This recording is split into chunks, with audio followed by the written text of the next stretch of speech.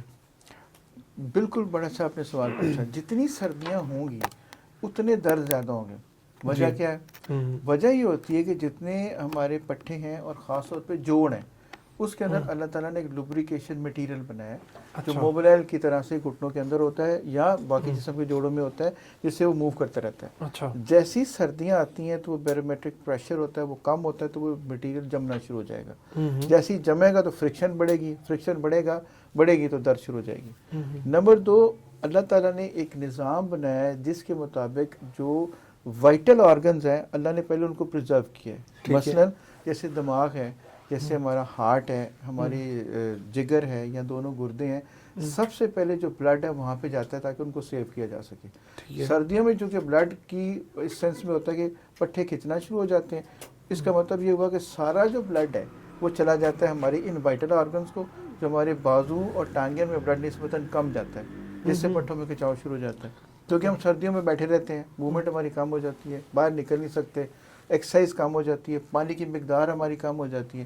یہ ساری چیزیں مل کے پٹھوں میں کھچاؤ شروع کرتے ہیں. اچھا، اسی کی وجہ ہے کہ سر کا چکرانا یا پاؤں کا سو جانا یا کہ جسم کے کسی کے حصے کا سو جانا بھی پٹھوں کے کھچاؤ کی یا ایسی ہی علامات ہیں؟ جی بالکل ہو سکتا ہے، چونکہ خون کی سپلائی کم جا رہی ہے تو وہ خون کی سپلائی اگر ٹانگوں میں کم جائے گی تو ٹانگیں سونا شروع ہو جائیں گی، ہاتھوں میں کم جائے گی تو ہاتھ سونا ہونا شروع ہو جائیں گے، اور اگر سر میں کم جائے گی تو آپ کو چکر آنا شروع ہو جائیں گے. چونکہ آپ یہ سوچیں کہ سردیوں میں دن چھوٹے ہوتے ہیں، جب دن چھوٹے ہوتے ہیں تو ایکسرسائز بھی، واک بھی، سارا کچھ کم ہو جاتا ہے، موبلٹی کم ہو جاتی ہے، اور بلکہ سردیوں کے موسم کو بیسیکلی ڈپریشن زیادہ ہو جاتی ہے. اس کو ہم اپنی میڈیکل ٹرمینالوجی میں ونٹر بلوز کہتے ہیں کہ سردیوں میں ڈپریشن کا ایلیمنٹ بہت زیادہ ہو جاتا ہے. اسی لیے آپ کو سرد موسم میں جتنے ڈپریشن کے مریض ملیں گے، گرمیوں میں جب چمکتی دھوپ ہوتی ہے وہ نسبتاً تعداد ان کی کم ہو جاتی ہے. ڈاکٹر صاحب، پھر پیشنٹ کو یا ایک عام آدمی کو کیا کرنا چاہیے کہ جب وہ ان چیزوں سے بچا رہے، دیسی طریقے سے، نیچرل طریقے سے وہ کچھ چیزوں کا احتیاط کرے تو وہ ان چیزوں سے بچ سکتے ہیں؟ 3-4 کام ہیں جو وہ کر سکتا ہے. مثلا سب سے پہلی بات یہ کہ اپنے پانی کی مقدار پوری رکھیں. میں ہر ایک کو یہ بتاتا ہوں، جیسے ہم نے کمرے میں ہیٹر لگایا ہوا ہے، ہمیں یہ پتہ نہیں چل رہا کہ وہ ہیٹر آہستہ آہستہ ہمارے جسم میں سے پانی کی مقدار کو کم کر رہا ہے. کیونکہ ڈرائی ہیٹ جو ہوتی ہے وہ پانی آپ کا ایبزارب کرتی رہتی ہے، لہٰذا سردیوں میں ہم پانی ویسے کم پیتے ہیں۔ ایک تو سب سے بڑی ٹپ یہ ہے کہ آپ جتنا پانی پی سکتے ہیں سردیوں میں وہ ضرور پئیں، پانی میں کمی نہیں آنی چاہیے، نمبر ایک۔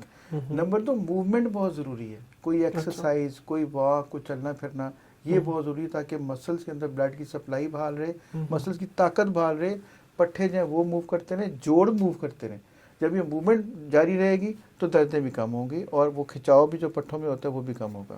نمبر تین، جو مرغن غذائیں ہیں جیسے تلی ہوئی چیزیں ہیں، جیسے فش ہے یا اور ڈیپ فرائیڈ چیزیں، وہ نہ کھائیں۔ میں اپنے تمام پیشنٹس کو کہتا ہوں اگر آپ نے سردیوں میں فش کھانی ہے یا کوئی چیز لینی ہے تب آپ اس کو گرل کرا لیں، اس کو ڈیپ فرائیڈ، وہ جو جس میں بیسن لگے ہوتے ہیں، جس میں فرائی کیا جاتا ہے، وہ نہ لیں۔ وہ نہ صرف آپ کا ویٹ بڑھاتی ہے، جس میں پانی کی کمی بھی کرتی ہے، اور جس سے آپ کی جو ساری دردیں، معدے کا نظام سب کچھ خراب ہونا شروع ہو جاتا ہے۔ سو ضرور سردیوں کی چیزیں لیں لیکن کوشش کریں کہ وہ گرلڈ ہوں۔ اچھا، ہمارے یہاں یہ سمجھا جاتا ہے عام طور پر کہ آپ سردیوں میں فش ہے اس کا استعمال کر لیں، کہ پنجیری گھر میں بن رہی ہے، کچھ اس چیزیں بن رہی ہیں ان کا استعمال کریں تو سردی کا اثر جو ہے وہ کم رہے گا۔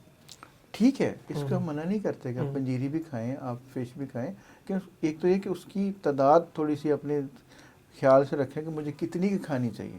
اب ہر بندہ تو 1 کلو فش نہیں کھا سکتا نا، اس کو چونکہ اس کی موومنٹ ہی نہیں ہے، وہ کوئی بھی چیز مرغن چاہے وہ کچھ بھی ہے وہ کھا کے بیٹھ گیا ہے تو کہاں پہ ہضم ہوگی وہ؟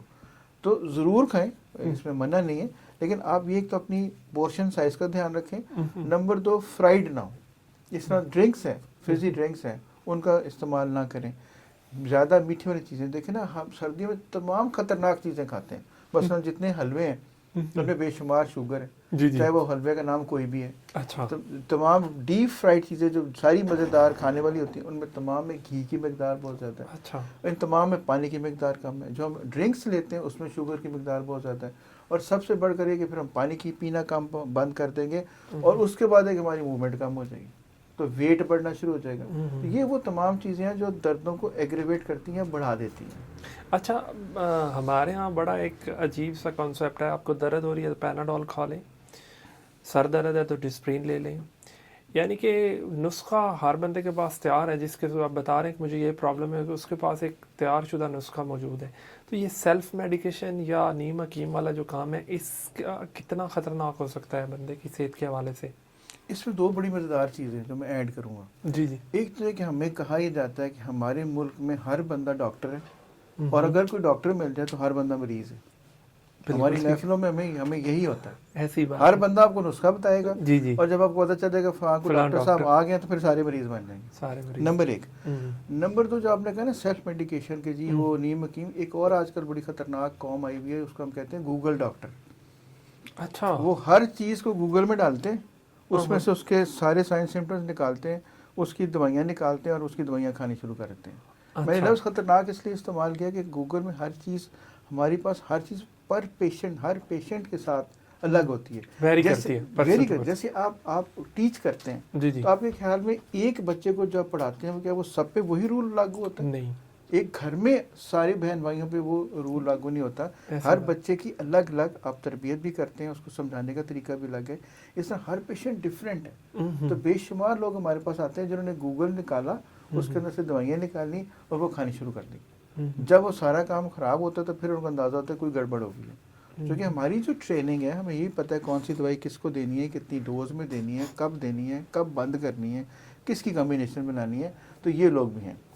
سیلف میڈیکیشن کی آپ نے بات کی، ہاں جی، سیلف میڈیکیشن اگر ہلکی پھلکی کوئی درد ہے، کوئی سر میں درد ہے، کوئی جسم میں درد ہے، اگر آپ جو دوائیوں کے نام آپ نے لیے وہ لے بھی لیں تو کوئی حرج نہیں ہے، لیکن اگر آپ کو یہ محسوس ہو کہ مجھے روز دوائی کھانی پڑ رہی ہے، مجھے آرام نہیں آ رہا، میری دردوں میں اضافہ ہو رہا ہے یا کوئی اور کمپلیکیشن شروع ہو گئی ہے، تو پھر برائے مہربانی اپنی سیلف میڈیکیشن بند کریں اور پھر کسی اور جو پروفیشنل بندہ ہے جو بھی آپ کے گھر کے قریب ہے اس کو جا کے دکھا لیں ایک دفعہ۔ اچھا ڈاکٹر صاحب، یہ ڈسک پلیٹس کا بڑا مسئلہ بنتا ہے، ڈسک پلیٹس کا کیسے، اس کو پہلے تو یہ کہ کن چیزوں کا خیال رکھا جائے تو یہ مسئلہ کم بنے گا، اور اگر خدا نخواستہ یہ مسئلہ بن گیا ہے تو اس کے بعد کیا کرنا چاہیے؟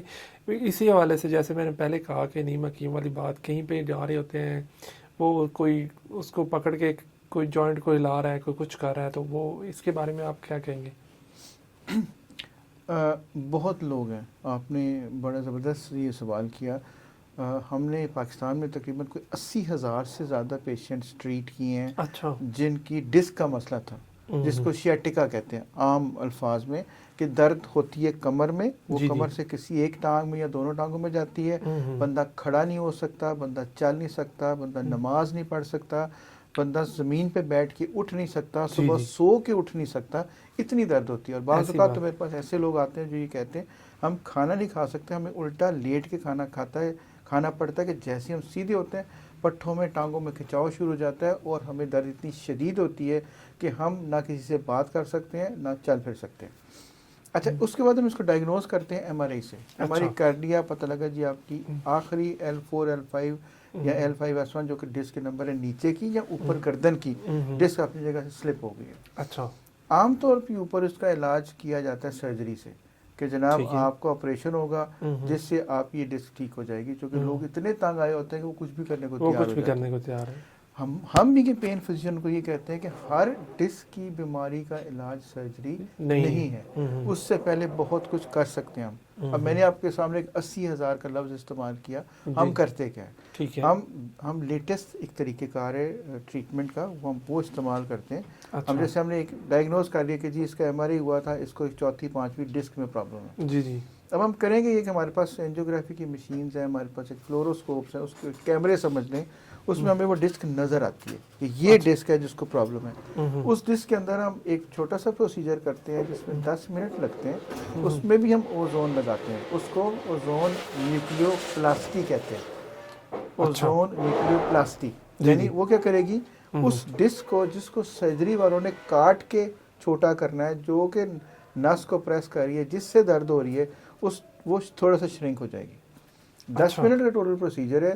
بے ہوش نہیں کرتے، سن نہیں کرتے، ٹانکا نہیں لگاتے، کاٹتے نہیں ہیں، اور 10 منٹ کے بعد پیشنٹ کو کمرے میں بھیجتے ہیں، آدھے گھنٹے بعد گھر بھیج دیتے ہیں.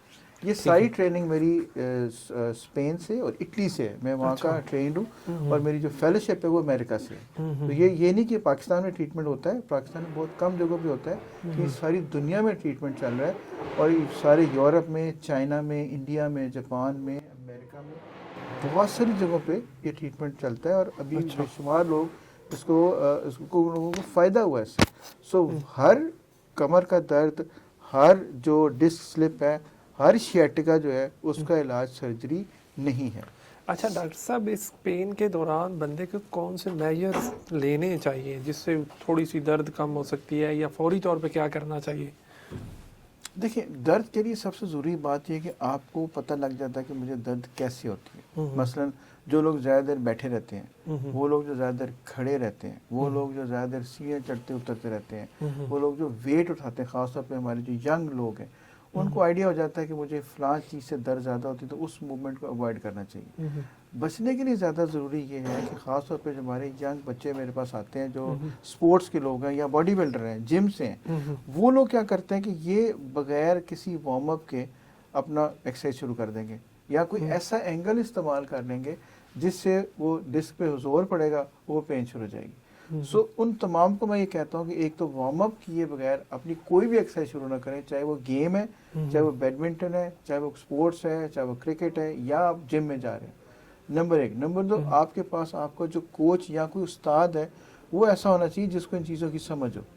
یہ تو پھر آپ کی دردیں شروع ہوں گی جو پھر ٹھیک نہیں ہو جائیں گی. میرے پاس ڈسک کی پین کے ساتھ، شولڈر کی پین کے ساتھ ایسے بے شمار لوگ آتے ہیں جو میرے خیال میں اگر انہوں نے پراپر وارم اپ کیا ہوتا تو ان کو وہ درد نہیں ہونی تھی. اسپورٹس کے ہماری جو قومی ٹیم ہے، اس کے لوگ، بہت سارے لوگ ایسے جن سے ہمارا رابطہ رہتا ہے، کہ جس میں مین ہمیں لگتا ہے یہ ہے کہ یہ چیزیں ٹریٹیبل ہے اگر آپ ان لوگوں کو، آپ ان کو صرف پراپر گائیڈ کر دیا جائے کہ آپ کو یہ کرنا ہے اور آپ کو یہ نہیں کرنا ہے. ٹھیک ہے، ٹھیک ہے. اچھا ڈاکٹر صاحب، انڈسٹری میں بڑے بڑے اداکار جو ہے نا وہ کم عمر لگتے ہیں، چہرہ ان کا گلو کر رہا ہوتا ہے، یہ کیا ممکن ہے کہ کچھ آپ کی طرف سے کچھ ایسے ٹریٹمنٹ ہیں، یا ان کے اپنی نیچرل طور پہ ان کی خوراک کی وجہ ہے، محنت اپنی ہے، اس کی وجہ سے ہے؟